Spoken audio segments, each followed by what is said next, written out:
Rebonsoir, donc l'histoire de la semaine m'a porté sur la relation que Rabbi Akiva comprenait de la réaction de Rabbi Tarfon face à la Tzedaka.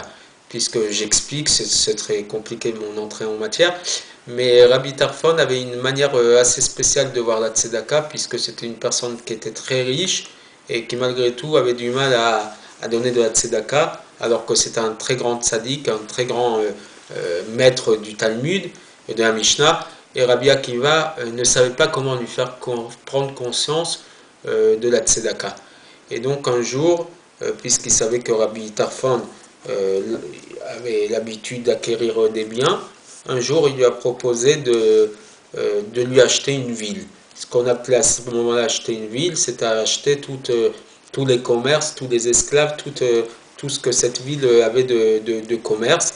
Et donc Rabbi Akiva un jour a eu cette idée pour faire comprendre à Rabbi Tarfon qu'est-ce que c'était de la tzedaka. D'un côté, il ne voulait pas lui dire d'une manière directe, parce qu'il savait, il avait une estime très très forte pour Rabbi Tarfon, puisque dans un premier temps, ça avait été son rab, son maître, lorsqu'il a fait Teshuvah, et même lorsqu'ils sont devenus Chaverim, amis dans l'étude, puisque Rabbi Akiva avait le même niveau, voire un niveau supérieur à Rabbi Tarfon, il n'a jamais voulu lui faire montrer d'une manière directe que, que, que ça le dérangeait, sa notion de tzedaka.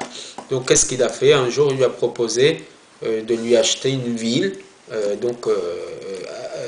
avec une certaine somme d'argent. Donc il lui a demandé de lui prêter, est-ce que tu veux acheter des nouveaux commerces, des nouvelles richesses?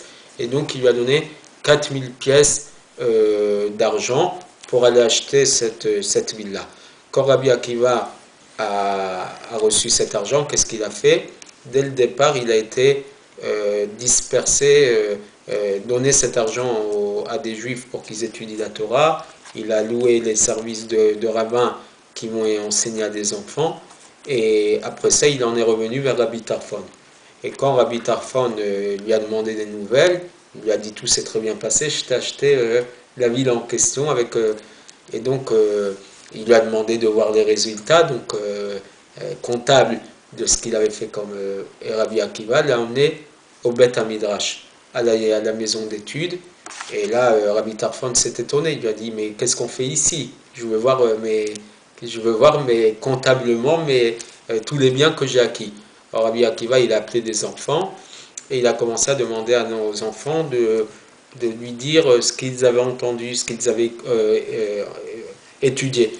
Et donc l'enfant a commencé à lire, il a commencé à lire des Teilim jusqu'au moment où il est tombé sur un Teilim où il nous est dit Pizar Natan Laevionim, Tzidkato Metet Laad. Pizar Natan Laevionim, donc il a éparpillé, il a donné aux mendiants, Tzidkato Medet Laad, sa tzedaka est toujours existence.